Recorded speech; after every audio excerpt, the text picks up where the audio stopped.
बिस्मिल्लाहिर्रहमानिर्रहीम अस्सलाम वालेकुम। स्टूडेंट्स, कैसे हैं आप लोग? खैरियत से हैं? डेटा स्ट्रक्चर्स की शॉर्ट लेक्चर सीरीज़ में आपको वेलकम कहते हैं।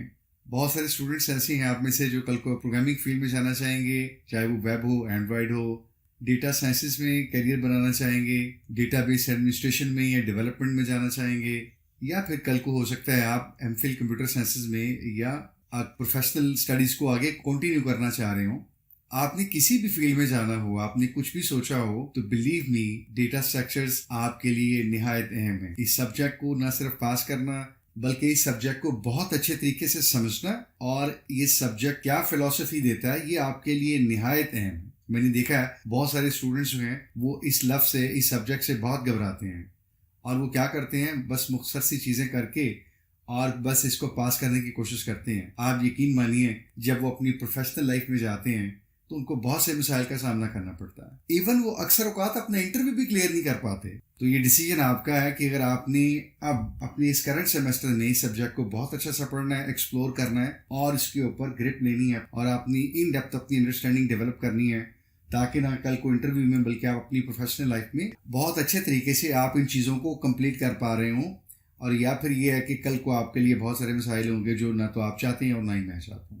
तो आई एश्योर यू कि अगर आप इस सीरीज़ को कंटिन्यू करेंगे, इसको फॉलो करेंगे, तो यकीन रखिए कि ना सिर्फ आप इसका एग्जाम अटेम्प्ट कर पाएंगे बल्कि इस सब्जेक्ट में आप इंशाल्लाह कल को अपनी प्रोफेशनल लाइफ में भी भरपूर कामयाब होंगे। तो चलिए स्टार्ट करते हैं। आज हमारा लेक्चर 1 है। तो इस लेक्चर में हम सिर्फ डेटा स्ट्रक्चर का एक ओवरव्यू देखेंगे या इसके बारे में एक छोटा सा इंट्रोडक्शन लेंगे कि ये कैसा सब्जेक्ट है। तो एक मिनट के लिए जरा सोचिएगा कि एक लफ्ज जिसको आप देख रहे हैं कि ऑर्गेनाइजिंग को मैंने यहाँ पे इन्वर्टेड कॉमास में या कोटेशन मार्क्स में लिखा हुआ है। Do you think organising the data stuff even in our real life, in everyday life, क्या वो बहुत जरूरी है? तो उसके लिए हम क्या करते हैं, हम एक एनालॉजी को समझने की कोशिश करते हैं। We have two employees, employee 1 है और एम्प्लॉय 2 है।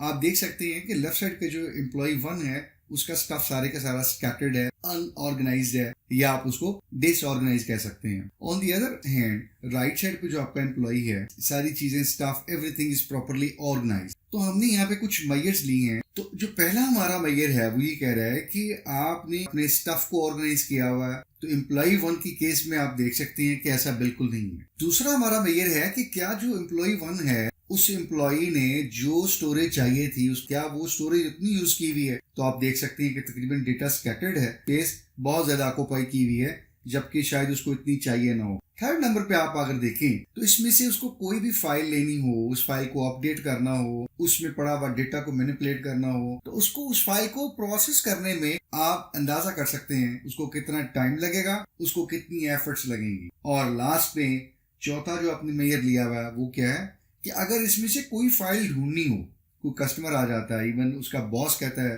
फलां कस्टमर की फाइल लाइए, लास्ट मंथ की सेल लाइए, टैक्स की फाइल लाइए, तो उसको काफ़ी टाइम चाहिए। एक एक फाइल को शायद गो थ्रू करना पड़े, यकीनन करना पड़ेगा। इन डूइंग सो उसको टाइम भी लग रहा है और बहुत ज़्यादा एफर्ट्स भी लग रही हैं। And think about the situation, जब आपका कस्टमर वेट कर रहा है, जब आपका बॉस है वो वेट कर रहा है, you are going for a meeting there. This wait is very annoying for the boss, very annoying for the customer, right? On the other side, अगर आप employee 2 की बात कर रहे हैं, the data is well organized. Yes, आपको नजर आ रहा है, मैं भी देख सकता हूं कि data is well organized. Storage बिल्कुल जितनी स्टोरेज चाहिए थी, जितनी उस कंटेंट को या उसके डेस्क में जितनी फाइल्स हैं, जितने उसके फोल्डर्स हैं, उनको जितनी स्पेस चाहिए थी उसने बहुत अच्छे तरीके से ऑप्टिमली वही स्पेस यूज की हुई है। कोई एक्स्ट्रा स्पेस उसने वेस्ट नहीं की हुई, हम ये कह सकते हैं। इन फाइलों में से अगर किसी के ऊपर नंबर लगाना हो, डेटा अपडेट करना हो, फाइल का रिकॉर्ड अपडेट करना हो, रिट्रीव करना हो, प्रोसेस करना हो, ये सारी चीजें एम्प्लॉय 2 के लिए बहुत आसान है। तो अब हम समझने की कोशिश करते हैं कि बेसिकली डेटा स्ट्रक्चर जो है वो किस तरह का सब्जेक्ट है। तो आपने 2 चीजें याद रखनी है डेटा स्ट्रक्चर के बारे में एक ओवरव्यू के तौर पे। नंबर 1, ये कैसा डिसिप्लिन है जो एक कंसेप्चुअल फ्रेमवर्क हमें प्रोवाइड करता है। वो कंसेप्चुअल फ्रेमवर्क हमें रेकमेंड करता है, सजेस्ट करता है, एडवाइस करता है कि आपकी एप्लीकेशन में जो डेटा है that should have been well organised.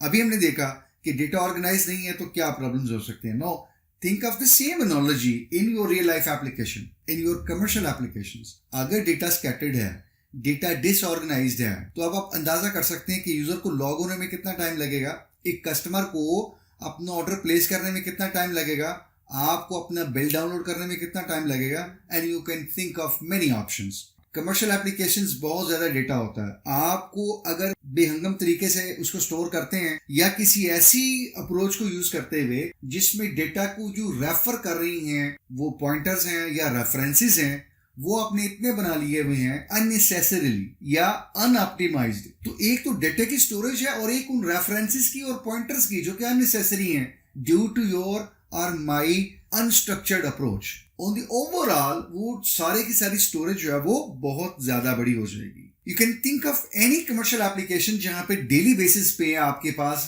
Thousands of records आ रहे होते हैं।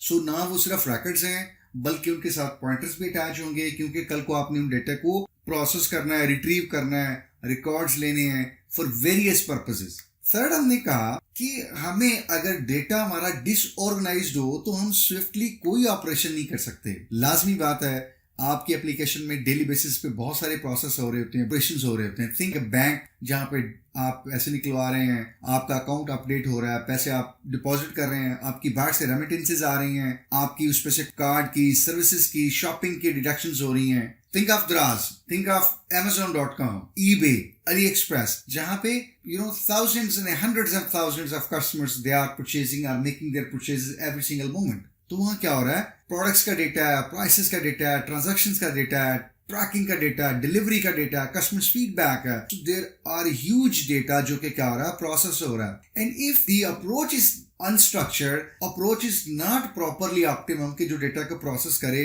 optimally or swiftly, you can think of the time it will take for your data to be processed। आप एक ऑर्डर प्लेस करेंगे और उसके बाद क्या होगा, you have to wait enough amount of time कि आप भी आइरेट होंगे कि कैसी एप्लीकेशन है। It should take only a few seconds कि आपका ऑर्डर प्रोसेस हो जाता, जबकि यहाँ पे तो बहुत ज़्यादा टाइम लग रहा है। So this is how कि आपके लिए प्रोसेसिंग जो है वो स्विफ्टली होनी चाहिए। और लास्टली अगर हम देखें तो डेटा रिट्रीव ऑब्वियसली आप भी कर रहे होते हैं। Think about your everyday email, जब आप जाके चेक करते हैं तो आप डेटा रिट्रीव कर रहे होते हैं। आप अपनी पोस्ट चेक कर रहे हैं तो आप अपना डेटा रिट्रीव कर रहे हैं। आप अपनी कोई बिजनेस एप्लीकेशन है तो वहां जाते हैं डेली बेसिस के ऊपर, आप अपना डैशबोर्ड देखते हैं, रिपोर्ट्स लेते हैं, तो you are retrieving your data. अगर ये डेटा वेल ऑर्गेनाइज्ड है, वेल स्टोर्ड है और मैकेनिज्म बहुत अच्छा है, तो आप क्या कर सकते हैं, आप immediately, quickly and efficiently data को रिट्रीव कर सकते हैं। Not only you, leadership of the company, external customers, आपकी एप्लीकेशन अगर किसी और बिजनेस एप्लीकेशन के साथ इंटीग्रेटेड है, so they can retrieve data from your application, from your company, from your storage efficiently. So ये पहला हमने देखा कि 4 बुनियादी चीजें हैं जो कि एटलीस्ट हमें डेटा स्ट्रक्चर जो है वो रेकमेंड करता है, कि ये डिसिप्लिन हमें रेकमेंड करता है कि आप इस चीज को इंश्योर करें कि जो भी आपकी एप्लीकेशन का डेटा होगा वेल ऑर्गेनाइज्ड होगा, वेल स्टोर्ड होगा, उसकी प्रोसेसिंग बहुत स्विफ्ट और अच्छी होनी चाहिए, रिट्रीवल बहुत अच्छी होनी चाहिए। जो दूसरी चीज डेटा स्ट्रक्चर हमें प्रोवाइड करता है वो ये कि ये हमें कुछ pre defined abstract data structure provide करता है। ये एब्स्ट्रैक्ट डेटा स्ट्रक्चर्स इस kind of models for us कि हमें जरूरत पड़ती है कि हमें अपनी बिजनेस एप्लीकेशन में बहुत सारे डेटे को इनपुट, प्रोसेस और स्टोर करने के लिए कौन सा हमारे लिए मॉडल बेहतर रहेगा। यानी किसी सिचुएशन में कोई एक मॉडल बेहतर होगा और किसी और दूसरी सिचुएशन में दूसरा मॉडल बेहतर होगा। अब हम देख लेते हैं कि डेटा स्ट्रक्चर हमें कितनी तरह के ये एब्स्ट्रैक्ट डेटा स्ट्रक्चर प्रोवाइड करता है। सबसे पहले इसमें अरेज हैं, आई एम श्योर आप सब फेमिलियर हैं उससे। उसके बाद लिस्ट हैं, ये शायद आपके लिए नहीं हो, क्यूज हैं, हमारे पास स्टैक्स हैं, उसके बाद ट्रीज हैं और फिर ग्राफ्स हैं। तो हम एक एक एब्स्ट्रैक्ट डेटा स्ट्रक्चर को आगे आने वाले लेक्चर्स में बहुत डिटेल से डिस्कस करेंगे। इनके ऑपरेशंस क्या हैं, किस तरह काम करते हैं, कब कौन सा सूटेबल है, कौन सा हमने यूज करना है, डिसीजन किन चीज़ों के ऊपर होना चाहिए, ऑपरेशंस क्या है, et cetera et cetera. So we will explore in more details. एक एब्स्ट्रैक्ट डेटा स्ट्रक्चर के साथ कितने कैरेक्टरिस्टिक्स हैं वो एसोसिएटेड होते हैं। तो नॉर्मली 3 आप कह सकते हैं। एक स्पेस, कि अगर आप कोई डेटा स्ट्रक्चर यूज करने जा रहे हैं और आपके पास 2 ऑप्शन है या 3 ऑप्शन है, तो उन तीनों में या 2 में से जो ऑप्टिमम स्पेस कंज्यूम करता है आपके डेटा को स्टोर करने के लिए, तो आप उसको यूज कीजिए। लाइकवाइज आपके पास 2-3 ऑप्शंस हैं और उनमें से अगर आप देखते हैं कि आपके डेटा स्ट्रक्चर को प्रोसेस करने में, रिट्रीव करने में और स्टोर वगैरह करने में टाइम या कितना लग रहा है, ड्यूरेशन, तो जो लेस है वो आपके लिए ऑप्टिमम चॉइस हो सकती है। Last but not the least कि आपको उस डेटा स्ट्रक्चर को इम्प्लीमेंट करने के लिए कितनी प्रोग्रामिंग एफर्ट्स रिक्वायर्ड हैं। अगर बहुत ज्यादा है तो ऑब्वियसली आपकी चॉइस कुछ और हो सकती है, तो आप टू कंपेयर ऑल दीज। अच्छा, आपको इनमें से सेलेक्ट कौन सा करना चाहिए? देखें, ऐसा नहीं है कि कोई एक डेटा स्ट्रक्चर आप ले लें और आपके ये सब सिचुएशन में फिट इन करेगा। There is no such thing like कि one style fits for all. So it's all depends on कि आप किस तरह की सिचुएशन फेस कर रहे हैं। एक सिंपल एग्जांपल आप दूं, think like a word processing, जहां पे आप क्या करते हैं, हर एक अपना जो फंक्शन है वो आप परफॉर्म करते जा रहे होते हैं। जैसे आप पैराग्राफ लिखते हैं, फिर उसको सेव करते हैं, देन आप कोई लाइन बोल्ड करते हैं, फिर देन सेव करते हैं, देन आप कोई इटालिक अप्लाई करते हैं, देन आप सेव करते हैं, then you may add another table to the document और फिर आप सेव करते हैं। यू मे थिंक लाइक कि आपको शायद टेबल नहीं चाहिए, यू मे चेंज कि आपको पैराग्राफ नहीं चाहिए, आप बुलेट्स में अपना टेक्स्ट लिखना चाह रहे हैं, और वट एवर रीजन कि आप कोई लास्ट या उससे लास्ट एक्शन जो है वो अपना अनडू करना चाह रहे हैं, तो आप कंट्रोल जी करते हैं, तो आप देखते हैं कि आपकी जो लास्ट एक्शन है वो आपका अनडू हो जाता है। तो ये एक पर्टिकुलर डेटा स्ट्रक्चर है जो ये काम करता है या इस काम में वो इंप्लीमेंट होता है। मे बी कोई और डेटा स्ट्रक्चर ये काम नहीं कर सकता था। इसी तरह किसी वेब एप्लीकेशन को जब आप ब्राउज करते हैं तो आप एक पेज पे जाते हैं, then you move to second page and you move to third page and you transition to fourth page. अब आप जब बैक करते हैं अपने ब्राउजर से या क्रोम से तो आप फोर्थ से थर्ड पेज पे आ जाते हैं और उसके बाद सेकंड पेज पे। सो वो एक खास डेटा स्ट्रक्चर है जिसमें वो ये पेजेस एक तरतीब से रख रहा है, और जैसे आप बैक करते हैं तो आपको वो उसी तरह से लेके आता है। इसको हम कहते हैं बैक ट्रैकिंग। सिमिलरली आप देखते हैं कि टेलर के काउंटर के सामने को क्यू लगी हुई है और वो जो पहले आ रहा है उसको सर्व कर रहा है, and then second and third and fourth. तो इसके लिए एक खास डेटा स्ट्रक्चर होगा, maybe, and likewise for the others. तो इसी तरह से आप किस तरह की प्रॉब्लम फेस कर रहे हैं या किस तरह की एप्लीकेशन में आपको उस प्रॉब्लम का सामना है, ये डिपेंड करता है आपको कौन सा डेटा स्ट्रक्चर सूट करता है जो आपको इस वक्त इंप्लीमेंट करना चाहिए। उसके बाद जो एक और चीज आपको ध्यान में रखनी है वो ये है कि आपके पास ऑपरेशंस किस तरह के हैं। सर्चिंग बहुत ज्यादा है, सॉर्टिंग बहुत ज्यादा है, इंसर्शन है, डिलीशन है, तो आपको देखना पड़ता है कि उनके लिए कौन से डेटा स्ट्रक्चर जो है वो सूटेबल है।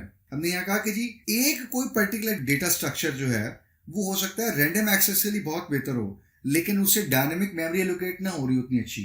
ऑन द अदर हैंड कोई और डेटा स्ट्रक्चर है तो वो बहुत अच्छे से बहुत एफिशिएंटली डायनेमिक मेमोरी एलोकेट कर लेता हो, लेकिन maybe that is not suitable for random access. So it's all depends on कि अगर आपको रैंडम एक्सेस चाहिए, डायनामिक मेमोरी एलोकेट नहीं करना, वो आपको कोई इतना प्रायोरिटी नहीं है, you move for that particular data structure जो आपको डायनामिकली मेमोरी एलोकेट कर देता हो। ऑन द अदर हैंड आपको लगता है कि यू नीड रैंडम एक्सेस बहुत जरूरी है, maybe you go for another data structure. So this was a simple introduction जो कि हमने कोशिश की कि आपको बेसिकली सेंसिटाइज कर दिया जाए और एक ओवरव्यू दिया जाए कि बेसिकली डेटा स्ट्रक्चर जो है वो हमें क्या चीज प्रोवाइड कर रहा है। It's giving us some recommendation. हमें इस चीज की जरूरत महसूस हो रही है कि वाकई हमें अगर कमर्शियल एप्लीकेशन बिल्ड करनी है तो हमें ऐसा नहीं कि बिना सोचे समझे डेटा स्टोर करना हो, तो हमें कुछ ना कुछ स्टैंडर्ड्स हैं, कुछ फिलोसॉफीज हैं जिनको फॉलो करना होगा और अपने डेटे को स्ट्रक्चर करना होगा,